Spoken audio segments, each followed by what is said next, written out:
papers now which deal with large-scale research infrastructures. Twice empirical studies who looked at specific aspects on cyber infrastructures, and I'm very happy to have another paper which comes out of the University of Washington. David Randall, Nana Diamant, and Charlotte Lee have written it, and David, you will present it, Creating Sustainable Cyber Infrastructures. Please. Thank you. So I'm David Randall. I am a, skipping forward, I am a doctoral candidate at the University of Washington Information School, and this work was conducted along with Ilana and Charlotte, who are in the Human-Centered Design and Engineering department there. I'd like to thank them. They're not here, unfortunately, but especially Ilana, whose dissertation work was the basis for a lot of what I'm talking about today. So our paper is concerned with how we design sustainable cyber infrastructures. So these are cyber infrastructures that can sustain over time. What we mean by cyber infrastructures are large-scale distributed organizations established for the purpose of supporting large-scale collaborative and interdisciplinary research. So cyber infrastructures allow scientists to collaborate with other scientists across vast distances, across even the world or countries, continents, things like that, and allows them to utilize resources which are equally distributed.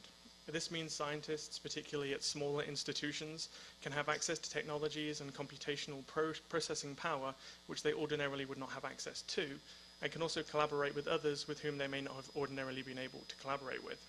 So due to the unique way cyber infrastructures can fundamentally change the way that science is performed and that scientific collaborations occur, lots of funding agencies have placed a high priority on their development.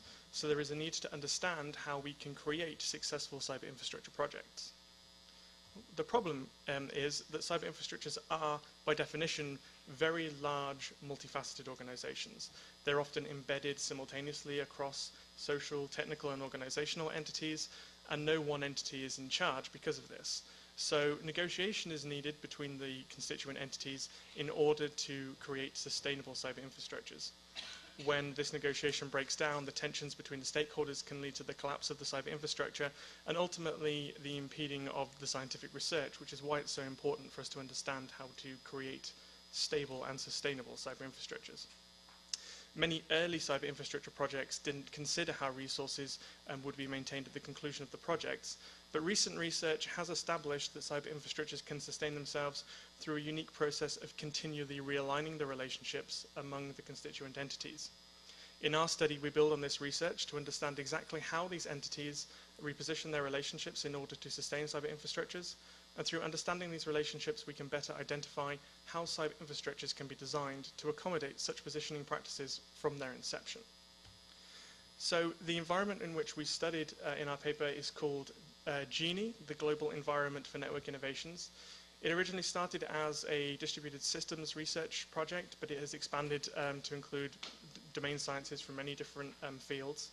And it's a very unique project because it is what refers to itself as a federated cyber infrastructure, which means it is an infrastructure of infrastructures. The NSF is the primary funding agency, and they funnel the funds through the GENI project office, which administers GENI, and then these are the four constituent infrastructures: Orca, Orbit, Proto-GENI, and PlanetLab. It's a little confusing, so here's a more helpful diagram. Each of the infrastructures is independent from the others. They have their own technologies, they have their own developers, and test beds and things running on them. But there are a set of common tools that run over the infrastructures that allow for interoperability. This means that experimenters, especially experimenters that don't have high level of technical skill, can create their own slices of GENI using resources from across the infrastructures without having to know what's going on underneath. And there is an element of sharing, therefore, between the infrastructures, despite the fact they are independent of each other for the most part. So, in our study, we investigated how GENI uses these positioning practices, which we talked about, and what their implications are on cyber infrastructure design.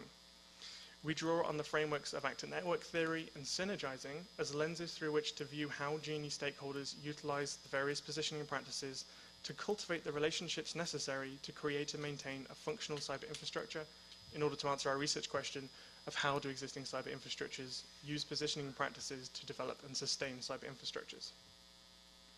So the first of the two theories, or two frameworks in which we viewed these positioning practices, is actor network theory. So actor network theory comes from science and technology studies and was originally designed as a concept for explaining how theories, technologies, and ideas in science become adopted. It has been adopted in many different disciplines over the years in many different ways. For example, in information systems, it's used as a lens for technology adoption, or it has been used for that.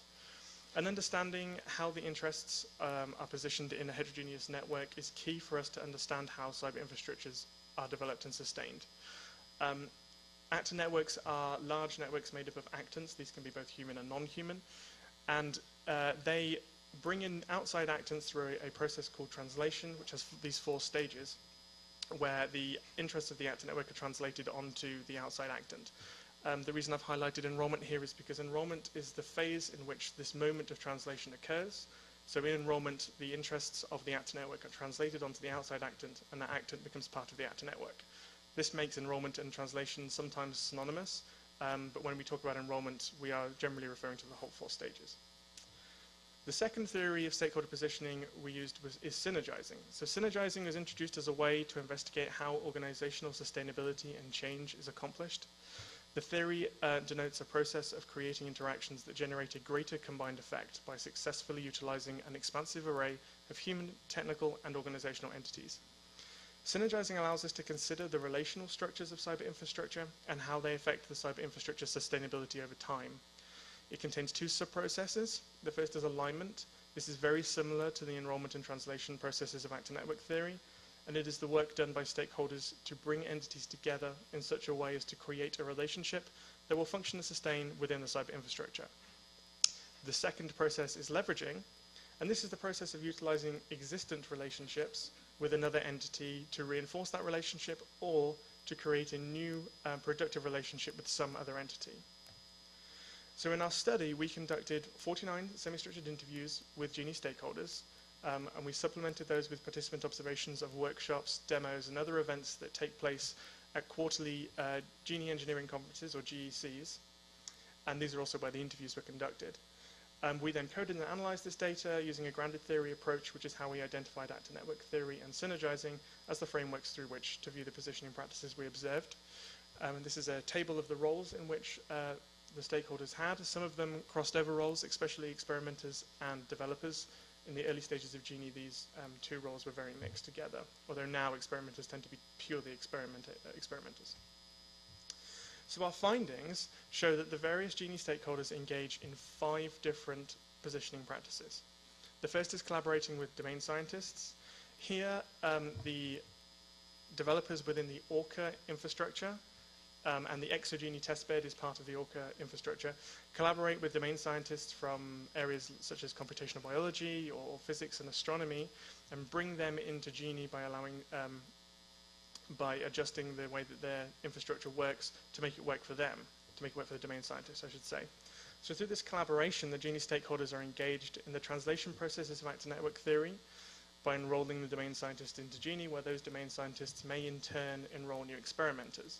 And these processes can also be explained by the alignment practices of the synergizing framework. The next positioning practice is outreach activities. So GENI managers originally conducted town hall meetings across the United States. I should mention that GENI is based in the US purely, in order to try and attract experimenters. So currently they do direct outreach at the GECs and other conferences rather than going around the country. And the GPO is also very heavily engaged in encouraging GENI's use in education in both undergraduate and graduate level networking classes. So here we see examples of all 3 of the practices, so alignment and enrollment and synergizing from the both frameworks. Users that we interviewed also stated that they either received or provided some kind of user support. So user support is the next positioning practice. One of the most interesting ways this occurs is through events called experimenter developer roundtables at the GECs. So here they put experimenters and developers in a room together for an hour and get them to hash out their differences, and through that they can solidify these relationships that they have with each other, and also occasionally you have new experimenters who come into these roundtables and they get enrolled into using the common tools. These roundtables are usually to do with the common tools like the GENI API. And this segues quite well into Common Tools. So Common Tools is one of the last positioning practices. So GENI has a common API called GUSH. This stands for GENI User Shell. It comes from a pre-existing user shell from PlanetLab, which is one of the constituent infrastructures, and that's called Plush. It utilizes around half of the code for that. And this is very tightly connected to technology integration, which is the last positioning practice. And this is where there has recently been a push to leverage the relationships across infrastructures through integrating technologies. And this specifically refers to PlanetLab, a lot like the Common Tools one does. By putting PlanetLab nobes on InstaGENI racks, InstaGENI is part of ProtoGENI. And this has been done to try and get PlanetLab users to utilize GENI resources as well as other parts of GENI.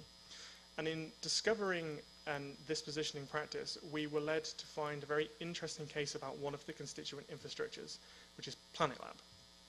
So PlanetLab actually is very uncertain with where it sits within GENI today, and that a lot of that stems from the way it was initially involved in GENI. So PlanetLab predates GENI, and it was incorporated into the Federation rather than being constructed from within it. So initially PlanetLab seemed very successful in its incorporation. It contributed resources to the development of the GENI API, for example.